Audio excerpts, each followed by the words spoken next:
J'ai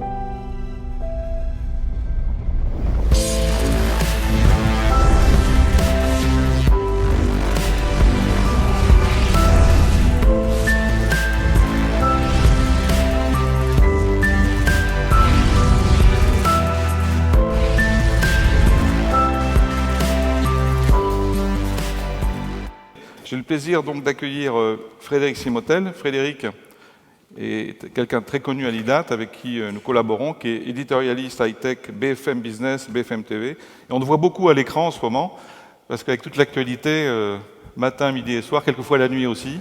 Oui, ce matin, enfin, vous avez dû tous le voir, hier soir, c'était Microsoft qui rachète LinkedIn. En même temps, on avait la conférence développeur avec la conférence développeur d'Apple avec l'arrivée de Apple Pay dans quelques mois, donc ça fait beaucoup de choses. Plus il y a l'eCube aussi, le salon des jeux vidéo. Voilà, en 3 heures, il y a eu 3-4 actus un peu majeures dont il fallait traiter. Tu ne chômes pas. Je vais te laisser présenter tes invités et je te laisse la scène. Merci. Très bien. Bien, on va démarrer tout de suite. On va rebondir d'ailleurs sur certains de ces scénarios. Je vous remercie d'accueillir Marie-Noëlle Gégola-Vessière, qui est directrice exécutive en charge de la mission innovation. On peut l'applaudir.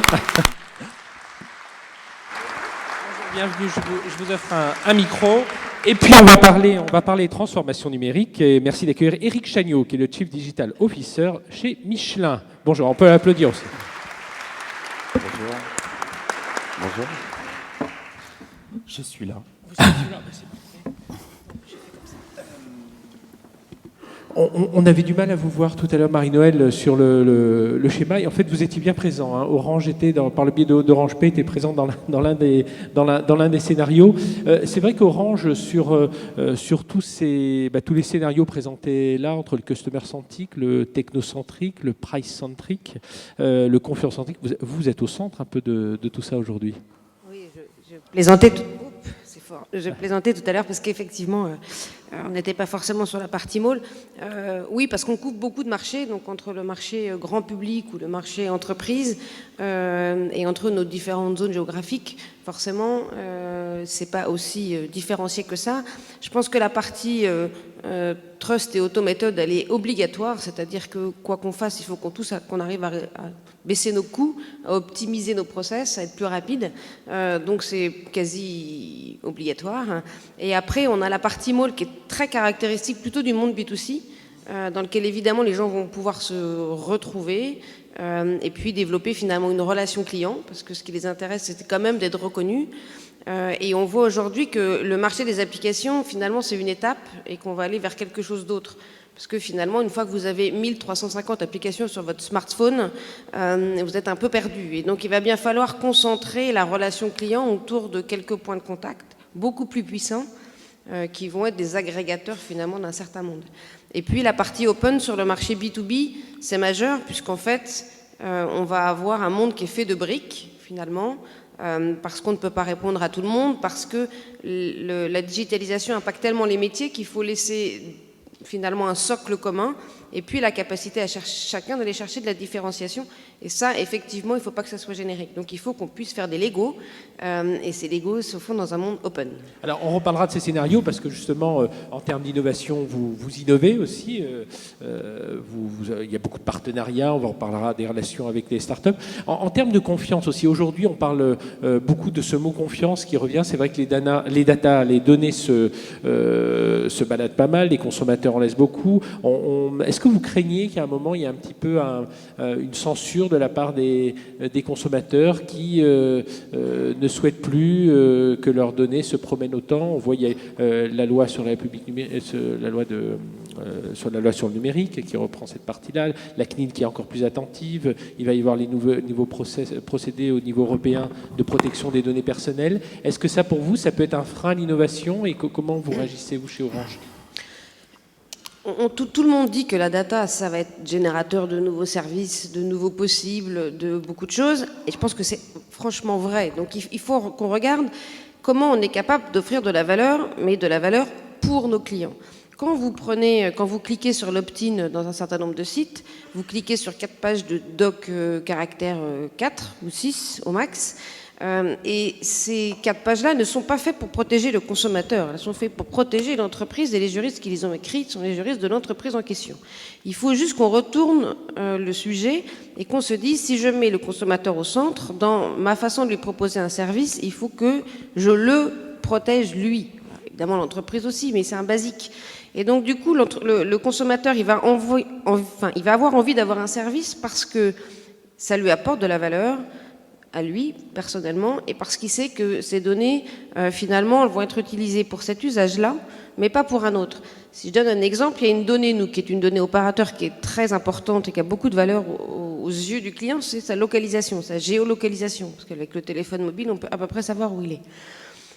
Et donc, du coup, on ne la communique à personne. Simplement, on peut imaginer un service dans lequel, si vous retirez de l'argent à un distributeur, il y a une vérification qui est faite et qui vérifie que votre carte bleue n'est pas trop loin de votre téléphone mobile. Parce que la plupart du temps, votre carte bleue est proche de votre téléphone mobile quand vous retirez de l'argent à un distributeur. Si ce n'est pas le cas, c'est que potentiellement vous avez laissé votre carte bleue à votre ado, ce qui est une erreur, ou que quelqu'un vous l'a volé, soit votre mobile, soit votre carte bleue. Et donc le fait de faire cette vérification a de la valeur pour vous. Et du coup, s'il y a un problème, soit on mange la carte, soit on vous envoie un SMS. Et c'est vous qui décidez, parce que vous dites, est-ce que vous voulez que nous fassions une vérification? C'est la banque qui va le demander. Oui, et on vous prévient comment, etc. Donc tout est explicite, ça a de la valeur pour le client, et donc il n'a pas peur. Et donc c'est vraiment comme ça qu'il faut qu'on fasse, qu'on dit que ça crée de la valeur, mais la question c'est, il faut qu'elle crée de la valeur pour le client. Et à ce moment-là, je pense qu'il sera en confiance. Oui, puis on voit à travers ce service, mais aussi à travers d'autres, que vous avez tout le potentiel lorsque arrivera Orange Bank avec tous ces services nouveaux. Et je crois que beaucoup de banquiers s'inquiètent un peu de tout ce potentiel développé par Orange. Éric Chagnot, donc je dis Chief Digital Officer chez Michelin. Alors c'est vrai, quand on parle numérique au début chez Michelin, on retourne même 2 ans en arrière. On imaginait le numérique, c'était plus, on va dématérialiser, on va accélérer le processus, on va insérer un peu digital. Et puis on voit qu'aujourd'hui, quand même, chez vous, le digital, ça peut être beaucoup plus profond, ça peut même aller jusqu'au changement de business model. En quelques mots, voilà, quelle est la stratégie déployée aujourd'hui par Michelin sur donc en quelques mots, Michelin, la perception de tout le monde pour Michelin, c'est des pneus, principalement. Mais la réalité, c'est qu'à la création de Michelin, donc maintenant, je crois qu'il y a 125 ans, les fondateurs de Michelin, leur mission, c'était ce qu'on appelle aujourd'hui sur notre site internet une meilleure façon d'avancer. Et donc la raison d'être de Michelin, c'est avant tout de permettre aux biens et aux personnes de pouvoir se déplacer. Et l'idée vraiment des fondateurs de Michelin à l'époque, c'était vraiment de dire, en permettant aux personnes et aux biens de se déplacer, globalement, on va contribuer, on va améliorer les personnes et de manière plus générale, l'humanité. Donc c'était vraiment ça la fondation de Michelin. Et ça reste encore dans le code génétique de Michelin. Ce qui s'est passé, c'est que notre CEO, donc Jean-Dominique Sénard, il y a un petit moment déjà, en fait, il s'est rendu compte que clairement, quand on parle de mobilité, le digital maintenant est au cœur de la mobilité. Et donc la composante digitale est extrêmement importante. Donc il a décidé, il y a un peu plus de 2 ans maintenant, d'accélérer en fait sur tout le digital. Sachant que Michelin était dans le digital depuis un moment. Michelin a inventé par exemple les cartes, on regarde Google Maps, bon, c'est Michelin qui l'a inventé il y a une quinzaine d'années. Et on a encore 450 millions de personnes tous les ans qui viennent sur notre système. Alors notre stratégie en 2 mots et ce qu'on fait dans le monde digital, pour nous il y a vraiment 5 domaines. Et il y a des domaines en fait qui reviennent donc à ce qui a été présenté avant. Le premier domaine, c'est ce qu'on appelle le digital consumer, donc le consommateur digital. Et vraiment pour nous, là on parle d'e-commerce, on parle de services, on parle d'engagement, un mode d'engagement différent entre Michelin et nos consommateurs et nos distributeurs. Donc ça c'est un grand domaine pour nous. Il y a un domaine qu'on appelle le digital employee, donc les employés digitaux. Et là on parle beaucoup de symétrie des considérations. Et donc, si jamais on veut que nos employés soient capables de donner à nos clients des services digitaux extraordinaires, il faut que nos employés soient aussi équipés. Il y a un troisième domaine qui est autour du digital manufacturing, digital processes. Et là, vous avez dû voir qu'on a fait une joint venture autour de l'impression 3D du métal. Et on pense qu'on est très en avance en fait par rapport à l'industrie en fait dans ce domaine. Et puis après, on a 2 couches qui sont un peu plus des plateformes. Il y a vraiment une couche autour de tout ce qui est connecté. parce que c'est ce que j'explique à ma femme qui n'est pas du tout du monde du pneu. À la maison, on a des enfants qui sont jeunes, donc on n'a que 2 smartphones. Par contre, on a 8 pneus, parce qu'on a 2 véhicules. Et donc un jour, ces pneus vont être capables de connecter et vont être capables de délivrer un certain nombre de services. Et je pense que vous, c'est pareil, vous devez avoir plus de pneus, j'espère, que de téléphones portables. Et puis le dernier niveau, c'est une plateforme autour de tout ce qui est data et analytics. Parce que clairement, on a beaucoup de data et il faut qu'on soit capable de les rationaliser. Alors tiens, justement, on va rebondir sur ce, parce que tout le monde aujourd'hui rêve autour de cette data. On a tous, tout le monde cherche la martingale qui va faire que ça va créer de nouveaux services, que ça va créer des leviers de croissance, voire même, je disais, remplacer des business models, puisqu'on va en parler avec vous. Le pneu, on va peut-être plus le vendre à l'unité, mais on va le vendre au kilomètre grâce à ces capteurs. Alors comment, donnez-nous cet exemple, par exemple, par rapport à cet exemple du pneu connecté, comment vous captez ces données, vous les récupérez, vous les recueillez, et quel type de service on peut mettre en place derrière? Je vais vous donner 2 exemples. Donc on a créé un service il y a à peu près 18 mois qui permet aux personnes qui ont des petites flottes de véhicules, donc de moins de 20 véhicules, qui est la grosse majorité en fait des flottes en Europe. Donc on leur a mis un service à disposition qui permettent de gérer leur flotte de véhicules, qui permettent de gérer leur flotte de pneus. Et puis dans les pneus, en fait, maintenant, pour les camions, on commence à mettre de l'intelligence à l'intérieur. Donc on est capable de récupérer l'intelligence en provenance de ces pneus. Donc on a mis ce service à disposition des flottes.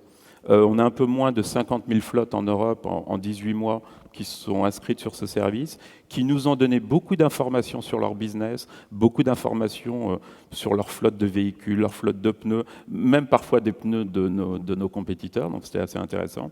Et en échange de ça, grâce à cette relation qu'on a créée avec eux et le fait qu'on leur a montré qu'on s'intéressait plus à leur business que juste à leur vendre des pneus, ils nous ont acheté un peu moins d'1 million de pneus sur 18 mois, ce qui est pas mal même pour Michelin, en utilisant cette plateforme. Le deuxième exemple, et je crois qu'il y a des personnes d'HP Enterprise dans la salle, dans le domaine des mines, on sait que le pneu peut permettre d'augmenter la productivité des mines.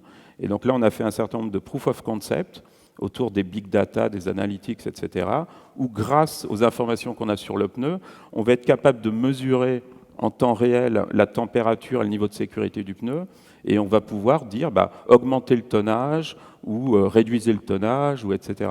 Et 1% d'augmentation de la productivité d'une mine, c'est énorme en fait en termes de valeur pour Rio Tinto, BHP, etc.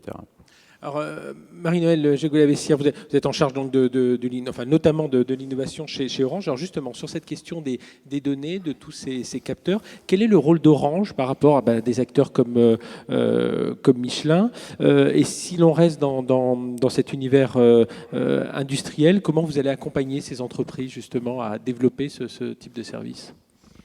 Ce qu'il faut qu'on arrive à faire, c'est travailler ensemble pour regarder comment tous les possibles, c'est-à-dire tout ce qu'on est capable de faire aujourd'hui, peut donner idée à développer de nouveaux services, à optimiser ses processus, etc. Donc ce qu'on construit, c'est la capacité d'avoir une vision de bout en bout. Donc on a effectivement des capteurs adaptés à des métiers. Ces capteurs, ils peuvent être soit branchés sur une prise de courant si c'est de la vidéo et puis nécessiter des débits qui sont importants, soit ça peut être des capteurs qui sont autonomes pendant 10 ans et qui vont juste envoyer un bip toutes les 24 heures. Donc du coup, il faut savoir s'adapter à tous ces différentes particularités avec de la connectivité qui va bien, de la 4G, de la 5G demain, de la 3G, de la 2G, de la connectivité LoRa, tout ce qu'on veut. Et du coup, une fois qu'on a collecté ces données, il faut qu'elles soient mises à disposition sur une plateforme ouverte où elles peuvent être croisées avec d'autres, donc elles sont stockées, sécurisées. Elles peuvent être croisées avec d'autres, ça peut être de l'open data, ça peut être plein de choses. Et puis, il faut avoir la capacité de les processer parce qu'une fois qu'on a plein de données, la vraie question, c'est comment on en sort quelque chose et comment on en sort de l'intelligence de façon lisible. Et vous pensez que c'est votre rôle aujourd'hui d'opérateur, justement, d'agir aussi dans les couches? On parlait de servicisation. Très clairement. Très clairement. C'est-à-dire qu'on a d'abord une séparation très forte des couches, et ça, c'est un peu partout, des plateformes hardware et des couches de services. Et ces couches de services, elles doivent être à disposition, puis elles doivent être modulaires, ce que je disais tout à l'heure, parce que vous avez sûrement des applis métiers spécifiques qui sont les vôtres. Et donc la question, c'est comment je fais des prises pour pouvoir se brancher le plus rapidement possible. Et toute l'économie sera valable si on est capable d'utiliser un certain nombre de données plusieurs fois. Parce que si on fait X vertical pour chacune des optimisations c'est vrai qu'au bout d'un moment, on va se retourner sur des process qui sont assez proches de ceux qu'on a aujourd'hui, même s'ils sont plus digitaux. Donc la question, c'est comment je fais un data marketplace, un repository des données, avec des règles extrêmement strictes, mais qui permettent à chacun, sous les autorisations des owners des données, d'aller créer de la valeur, d'aller penser, d'aller imaginer. Il y avait un terme que j'avais entendu, c'était la softwareisation. Ça correspond un peu à ça? C'est les services, la partie logicielle que vous allez rajouter par rapport à ces données? Softwareisation, c'est finalement une façon un peu technique de décrire ce qu'on appelle la digitalisation. De plus en plus, nos propres process sont un peu softwareisés. Si je prends un exemple, c'est celui de la carte SIM. Pour l'instant, la carte SIM, c'est un morceau de silicium que on transporte dans des camions, qu'on emmène dans des boutiques et qu'ensuite on prend et qu'on met dans des téléphones. Donc c'est des process qui sont quand même assez physiques, on va dire. Et demain, tout ça va être beaucoup plus digital et donc embarqué évidemment de façon native dans votre smartphone ou dans les objets, les montres, les capteurs, les cafetières, tout ce que vous voulez. Et la question qu'on va avoir, c'est comment on va digitaliser notre propre process, parce que finalement, il y a des données qui sont très importantes sur ces cartes SIM, et il faut être capable d'avoir des nouveaux process pour conserver la relation client et conserver toute la valeur de ces informations. Et donc, on travaille d'une part sur finalement nos process eux-mêmes qui se digitalisent, et puis sur le fait que, comme on est obligé de partager un certain nombre de choses, il faut qu'on soit capable de partager nos couches de valeur tout en étant présent sur la totalité si nos clients le souhaitent.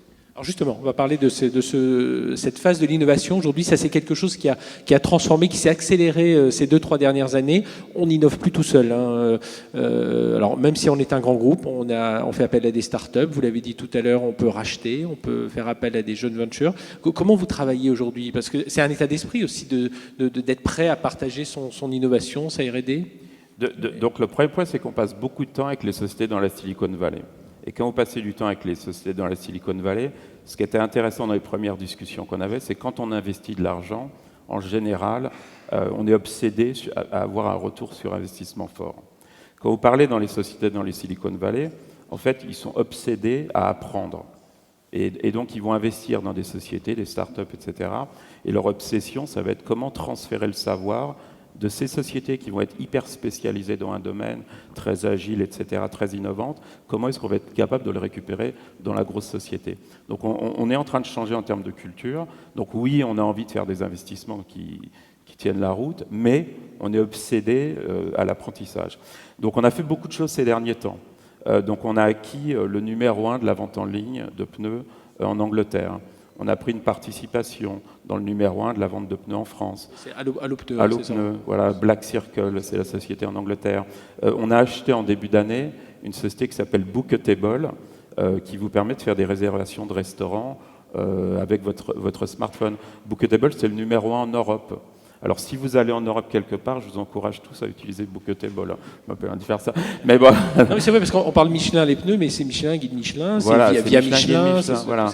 On a fait une joint venture donc, sur l'aspect impression 3D. Ça faisait des années qu'on travaillait dans ce domaine.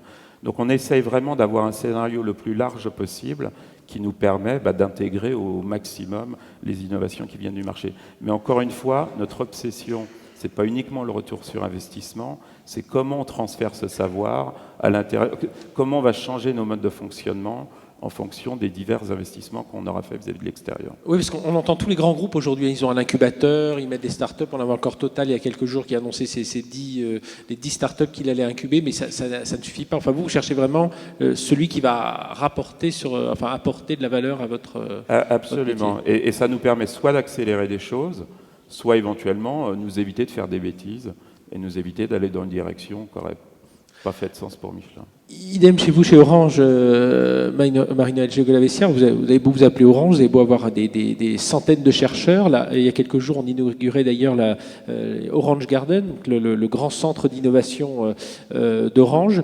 Mais justement, c'est un centre qui est prêt à accueillir des startups, faire des jeunes ventures. Enfin, là, aujourd'hui, vous êtes aussi beaucoup plus ouvert qu'il y a une dizaine d'années, on va dire, parce que ça s'est quand même ouvert en 10 ans. Oui, je pense qu'on est beaucoup plus ouvert parce qu'on a finalement besoin de créer des écosystèmes. Et ces écosystèmes, on ne peut pas les créer tout seul. Donc, on peut co-innover avec des grands groupes. On le fait sur certains sujets avec Michelin, on le fait avec Harmonie Mutuelle quand on travaille sur le maintien à domicile, on le fait avec un certain nombre de grands groupes, puisque finalement il faut être assez proche de leur métier et avoir une certaine complicité finalement avec leurs problématiques. On le fait aussi avec des startups, soit qu'on héberge effectivement chez nous, et on en hébergera à Orange Gardens. Et l'idée avec les startups qu'on héberge à Orange Gardens, on ne prend pas de participation capitale. Hein. L'idée, c'est de se dire comment je suis capable de co-innover pour nos clients ou pour vos clients, parce qu'en fait la relation client peut être la nôtre ou peut être celle de la start-up. Donc c'est sur des cycles qui sont assez courts. On a par ailleurs des opérations de capital risque, mais l'idée à ce moment-là, c'est de se dire finalement il y a un service, une façon, une proposition de valeur pour le client. Est-ce qu'elle fait sens, est-ce qu'elle fait pas sens, et comment on peut faire. Et du coup ça nous apprend beaucoup parce que finalement on travaille sur un monde où on appelle ça des API, mais c'est des prises sur lesquelles on se branche sur nos systèmes. Et je vais vous donner un exemple. Quand on parle de smart home, par exemple, donc dans votre maison, finalement, il va y avoir de plus en plus d'objets connectés. Si vous regardez chez vous, vous avez déjà des petits écrans. Il y en a à peu près entre 30 à 40 déjà maintenant par maison. Il y en a sur vos machines, sur vos, etc. On fait le tour, c'est toujours assez impressionnant. Et qui chacun, finalement, gère un service. Et puis vous avez votre monde connecté quand vous allez courir le matin. Mais tout ça est parfaitement indépendant. Et ce qu'il faut qu'on arrive à gérer, c'est des logiques de service. C'est-à-dire une plateforme. Et puis, quand vous allez rentrer chez vous, vous aurez acheté un objet, je ne sais où, à Taïwan ou ailleurs. Quand vous vous connecterez, vous direz « Ah bah tiens, il y a un nouvel objet qui est rentré chez vous. Est-ce que vous voulez l'associer dans votre plateforme familiale ?» Et donc, il faut forcément que tout ceci soit très ouvert. Il faut que ce soit très normalisé. Il faut qu'on ait des écosystèmes qui se soient créés. Et donc, nos API, on les teste avec des startups. Et il faut qu'elles mettent moins d'une demi-heure pour pouvoir se connecter à nos plateformes. Et la plupart du temps, au début, elles viennent nous dire c'est un peu compliqué votre truc encore. Et donc finalement, nous, on leur permet de se connecter et elles nous permettent aussi d'exposer des API qui sont simples parce qu'elles les ont testées et elles nous forcent finalement à une certaine simplicité parce qu'on ne voit jamais sa propre complexité. Donc c'est vraiment quelque chose qui nous permet d'apprendre ensemble. Elle est là l'innovation. Hier soir justement, je parlais de la conférence développeurs d'Apple. Alors effectivement, c'est pas une conférence où ils allaient annoncer de toute façon les nouveaux iPhones, de tout ça, mais c'est une conférence très développeur, assez décevante quand le grand public a regardé parce que justement c'est des nouvelles applis des nouvelles fonctions sur le message, sur les maps. Mais on se rend compte que voilà, tout le monde cherche à avoir parce que c'est ça la performance, c'est d'avoir tout sur cet écosystème et que avec la montre justement on rentre chez soi, on sait qu'on arrive, on augmente le thermostat. On va mettre la musique que l'on était en train d'écouter ou la station radio qu'on était en train d'écouter dans sa voiture. C'est tout ça qui est en train de se mettre en place. Oui, c'est tout ça. Et donc, on a besoin, souvent on parle de standardisation. Alors, on va pas le faire de la même façon que ce qu'on a fait pendant des années. Alors, on a des streams, si on parle de standardisation de la 5G, oui, c'est très carré parce qu'il faut qu'on ait un standard mondial. Et quand vous allez appeler au Bangladesh, il faut que ça réponde. Ça paraît simple, hein, mais c'est un peu plus compliqué. En même temps, on va créer plutôt des écosystèmes de fait. Quand la majorité des choses dans le monde Apple n'est pas standardisée. Il se trouve que c'est un standard mondial pour autant. Donc il faut aller vite parce qu'il n'y en a pas 14, donc c'est les premiers qui arrivent sur le marché qui seront effectivement les standards reconnus. Et puis il faut se dire que dans un monde opérateur ou par grande proposition, on est capable d'exposer nos API parce que finalement le fait de les exposer nous donne de la valeur à nos clients parce qu'il peut construire des services dessus. Et donc c'est une transformation profonde de la façon de penser. J'ai pas mon service avec ma plateforme que je garde dans mon coin et j'ai des API, j'essaye de les faire tester par le plus de gens possible en externe pour qu'elles soient simples. Une fois qu'elles sont simples, je les mets sur Internet pour que le maximum de personnes puissent les utiliser. Et donc c'est des changements de logique qui sont importants. Et Eric Chagnouz, c'est les industriels, justement, ce sont ces changements de logique. Hein, les industriels disent on va faire davantage de services. Hein, vous n'êtes pas le seul à le dire. Il y a General Electric, tous les grands industriels se disent faire des services. Mais il y a toujours cette crainte de perdre par rapport, on parlait des GAFA tout à l'heure, ubérisation. Donc ce qu'il faut, c'est s'ouvrir, ne pas rester dans son secteur vertical aujourd'hui. C'est vital pour vous. Absolument. Et même si on existe depuis 125 ans et qu'on s'appelle Michelin. Voilà, et c'est un grand changement culturel, je pense, pour les industriels. Je pense qu'il y a beaucoup d'industriels dans la salle, et je pense que le cœur du réacteur de Michelin, c'est de faire les meilleurs pneus du monde, et je pense on doit le protéger de manière féroce. Par contre, c'est clair qu'un des objectifs de la transformation digitale, c'est de nous ouvrir à des écosystèmes. Et par contre, en termes de données, nous, on pense que la marque Michelin, il y a vraiment une notion de confiance. il y a une notion de trust derrière. Et vraiment, la vision que nous, on a sur toutes les données de mobilité, parce qu'on a beaucoup de données, on récupère déjà beaucoup de données de mobilité, que ce soit sur des voitures de particuliers, des camions, des avions, ou etc.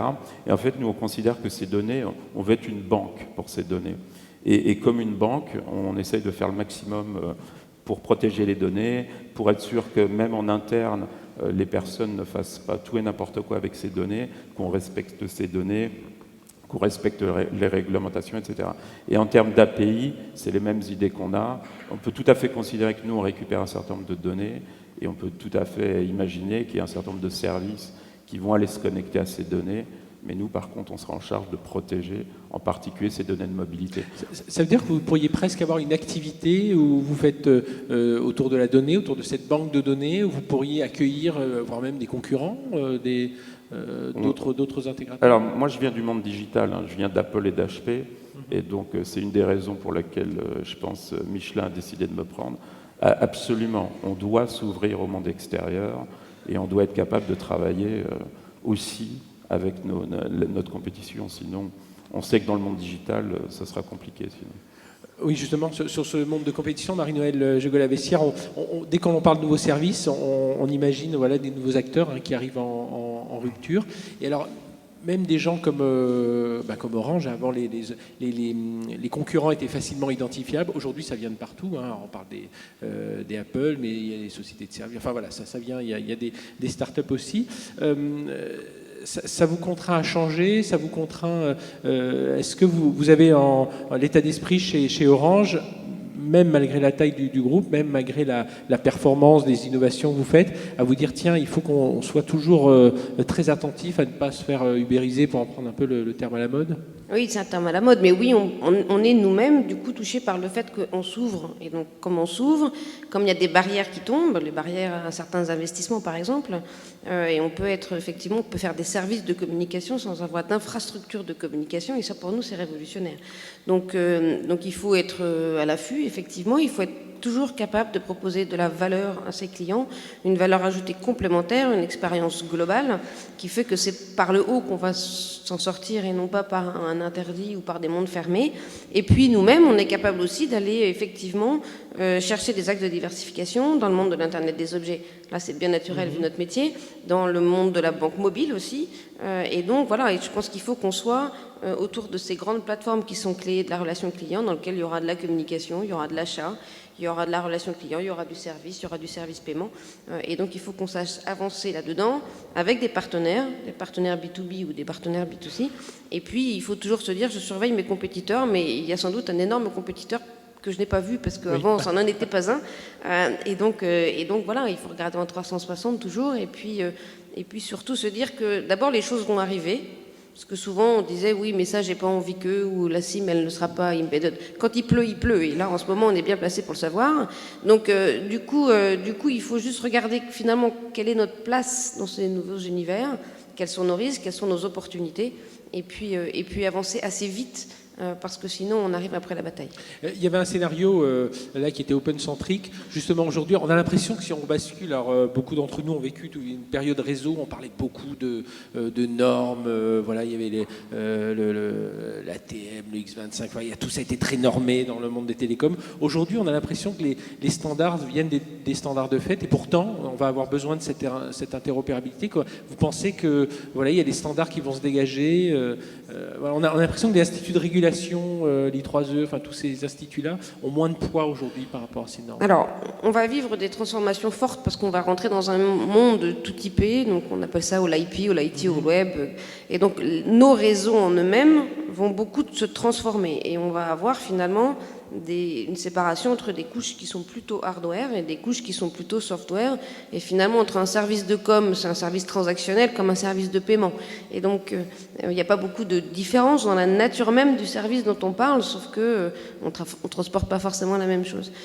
Et donc il faut qu'on soit capable de transformer, évidemment de façon progressive, parce qu'on transforme pendant que le réseau est toujours en fonctionnement, mais en tout cas d'aller vers des réseaux qui sont beaucoup plus modulaires, ce qui implique effectivement de la capacité de nouveaux entrants à venir, mais ce qui implique aussi d'énormes opportunités pour nous, puisque finalement, on va pouvoir donner la main à nos clients sur beaucoup de choses, on appelle ça network on demand. Et si vous avez besoin, pendant de nuits particulières, de 15 fois plus de débit parce que vous faites une migration XY, eh ben vous pourrez le faire, vous pouvez le commander, vous pourrez le défaire le lendemain matin. Ça va nous apporter énormément de capacité à faire. Ce qu'il faut qu'on arrive à faire, c'est d'avoir une proposition qui fasse qu'on soit capable de garantir la même qualité d'expérience, les mêmes qualités de service, les mêmes qualités de rétablissement. Parce que finalement, c'est d'autres techniques pour manager les réseaux. Et c'est comme ça qu'on sera capable de se différencier. C'est dans un monde ouvert, d'être capable d'être un référent par rapport aux clients. Parce que finalement, avoir 15 interlocuteurs dans un monde ouvert, c'est pas forcément plus facile qu'en avoir un. Et donc, il faut qu'on soit capable de maîtriser les systèmes. Alors on arrive à la toute fin de ce panel. Un mot, lorsqu'on parle transformation numérique, il y a un domaine qu'on oublie parfois, mais qui est très très très important, qui est tout ce qui est les compétences humaines. Voilà, comment on entraîne avec soi. Alors attirer des jeunes, génération Y, 2020, tout ce qu'on veut, super, mais il y a tous ceux qui y vivent aujourd'hui, qui sont des digital migrants peut-être. Voilà, comment on fait pour accompagner tous ces collaborateurs dans cette nouvelle façon de voir, dans cet esprit ouvert, de social, aujourd'hui chez Michelin, Éric Chagnaud? Alors, la première chose, c'est je pense qu'il faut qu'on ait le commitment du CEO et du COMEX de commencer par eux-mêmes. Et donc, on a commencé à faire ça. Et notre CEO, vous voyez qu'il parle souvent de digital. Donc, on passe beaucoup de temps, en fait, sur le mentoring de nos top exécutives. Et puis après, on a un plan, en fait, de formation. Donc en fonction de tous les niveaux hiérarchiques, on a 112 000 employés. Alors pour l'instant, on n'est pas encore dans les usines de production, etc. Mais vraiment, on a un plan pour que tout le monde se mette de plus en plus au digital. Les deux choses qu'on fait aussi, et c'est intéressant, en fait, on a lancé, vous savez, un outil, ça s'appelle les Cook. Vous savez, c'est les outils digitaux de formation en ligne. Et on a lancé ça au mois de mars dernier. Donc ça fait pas très longtemps. Et donc j'avais les chiffres hier. Chez Michelin, il y a déjà 40 000 vidéos du Cook en fait, qui ont été regardées. Et ce qui était intéressant, j'étais dans l'aéroport la semaine dernière et j'étais dans le même avion que des personnes de Michelin. Et c'était intéressant parce qu'ils se battaient.